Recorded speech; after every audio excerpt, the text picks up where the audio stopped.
And Well, yeah, and like even the MSZDP, whatever the Social Democratic Party, wouldn't even like they didn't have like a Slovak language paper, and there were like no delegates to their conferences. Right. And I'm just assuming that you can take that as an example and extrapolate from there that that's probably representative of the general tendency within even the social democratic left. Just ignore, even if they weren't hostile, they were just indifferent to these aspirations. So on top of that, there was just, as you mentioned, the general backwardness of the Hungarian lands, which was incredibly hierarchical. There was no universal suffrage. I believe it was for basically no working class suffrage at all. You had to be a landholder in order to vote, and only men could vote. There were incredibly strict laws that placed the nobility over the other classes. And it was much harsher than actually in Cisleithania, where German was sort of the lingua franca, and Germans were considered, German culture was considered superior, but there was less of a concerted attempt to stamp out other cultures just because it was not deemed possible. It was not deemed possible in the West, and they even bounced around ideas like federating the empire. And I know that's something that Archduke Franz Ferdinand actually advocated before he was assassinated.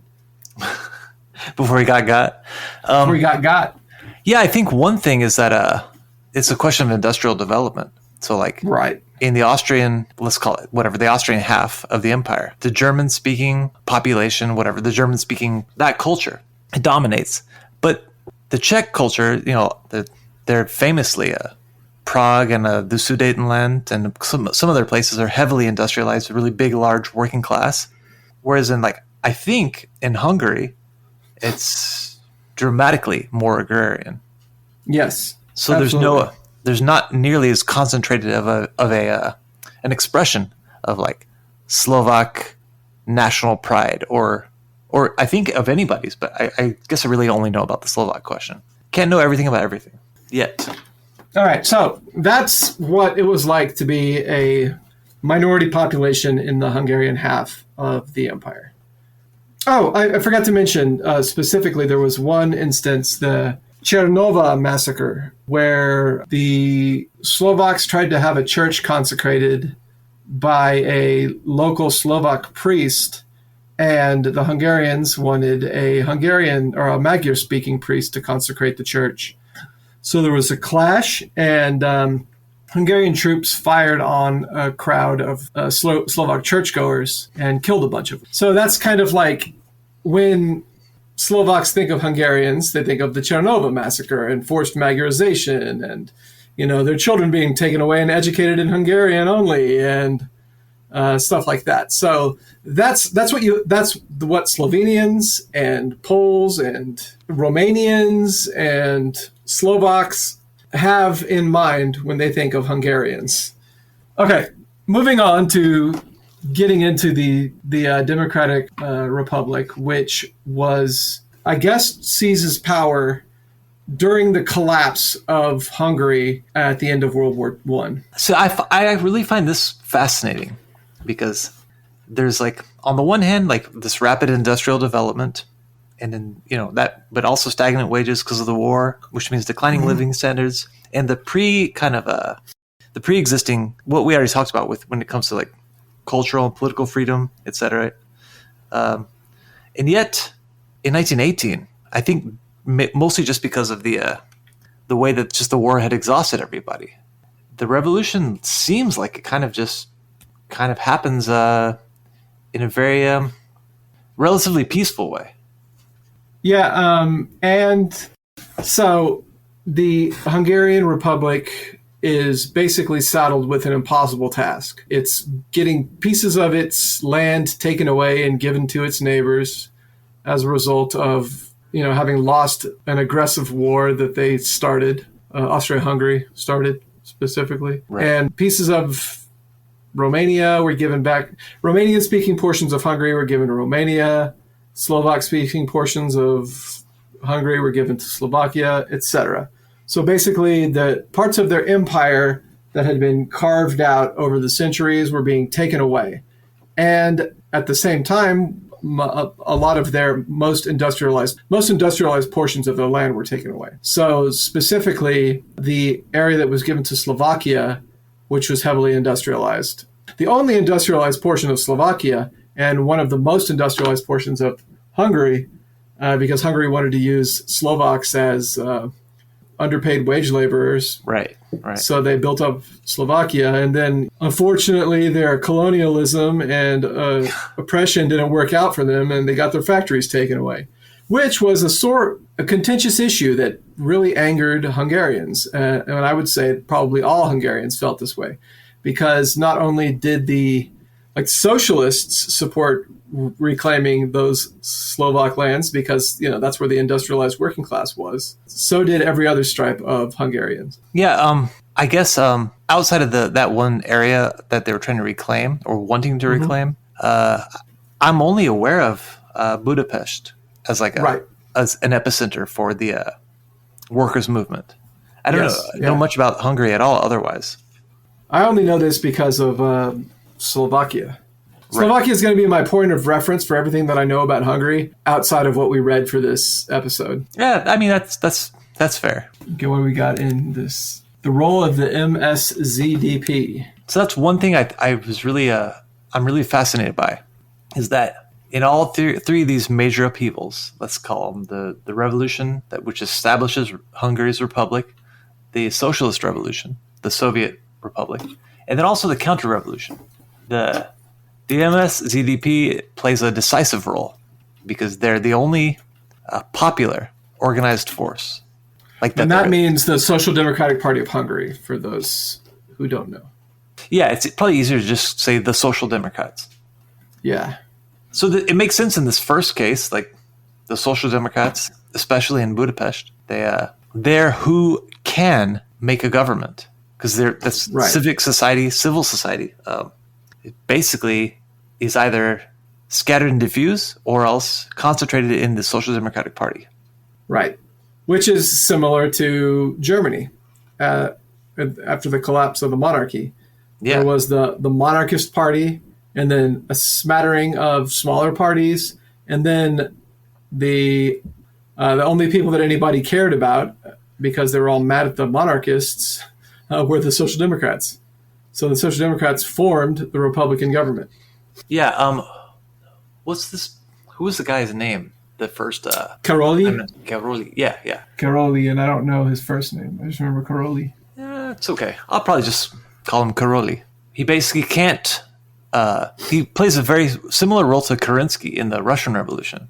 He's trying to establish a government, and it's very shaky and it's not stable at all because of all kinds of economic insecurities and all kinds of popular anger because of nationalist and whatever, every single kind of anger. So the Social Democrats are brought in, right, to help stabilize things. So during this portion, did the Social Democrats help with the, dismantling of the Hungarian army and allowing for, Romania specifically to cede Transylvania and etc.? Yeah, according to the Treaty of Bucharest, which Romania signed with the Entente in order to come into the war, they were promised large portions of Hungary if they joined the war, and they joined the war, and they were particularly they had a particularly rough time of things. They lost a lot of people, and only won the war because the Entente won the war. And so whenever they came for what they were promised, they were opposed by the Hungarians. Okay, so the Karoli regime, they are responsible for the demobilization of the army. Yes. But I don't think that the Social Democrats were yet in the cabinet. The revolution that brought the Karoli regime to power is called the Astor Revolution. When you look up Hungarian Revolution, the only thing that shows up is 1956, which is the least like a revolution of all these things that happened. I would say that there are elements of every kind of motivation in this big conflagration of events. 1956 is not nearly so cleanly defined as either it was a good thing or a bad thing. It was either a revolution or a counter-revolution. I mean, ultimately, it leans toward the counter-revolution. Right. But I don't know, whatever. Maybe one day we should talk about that too. Maybe. But anyway, so you Google Hungarian Revolution looking for 1919, and it's not even listed in the Google results. You just get lots of 1956. You scroll down further and further and further. You get 1848. There are several other Hungarian revolutions that just don't even get mentioned because 1956 is the only one that the only one that the algorithm cares about anyway. Well, yeah, because that's the one that let's say the powers that be are very happy to talk about that one. Right. So the Hungarians, the Károlyi regime can't hold Hungary together. Everyone is angry. They're suffering from the deprivations of war. Pieces of the country are being taken away. The Czechoslovaks, the Romanians, they've all crossed into Hungarian territory and claimed pieces of Hungarian land as their own. Croatia too, I guess. I guess it's Yugoslavia, or Serbia takes parts of Croatia as well on behalf of the soon-to-be formed Yugoslavian state. But yeah, so everything is going wrong. There's the blockade of Hungary by the Entente hadn't been lifted yet, so nothing was getting in. People were starving. Yeah, everything's going terribly wrong. They've completely lost all popular support, and that's when they called the Social Democrats in to help prop up the government. And even then, the Social Democrats, the regime is too unpopular. And that's when Bela Kun and about 100 other Hungarian communists return, or during this period, they return from the Soviet Union, having been prisoners of war of the Hungarian army that were educated in the Soviet Union and sent back to bring revolution to Hungary. Yeah, maybe as far as education goes, maybe they should have taken another class first. Yeah, there should at least have been one other class in there about the peasantry, if nothing else. Yeah. And we'll get to why. So, the Party of Hungarian Communists is established. It's a minuscule party with no popular support. It is to their credit, though. There's a certain level of genius that is on display when the HCP, which, like you said, is a minority party founded by exiles with little popular support, and yet they still managed to come to power. That is significant, and it's also a big part of why they were so fucked up. And they managed to come to power by probably being the most audacious and dragging the Social Democrats along with them.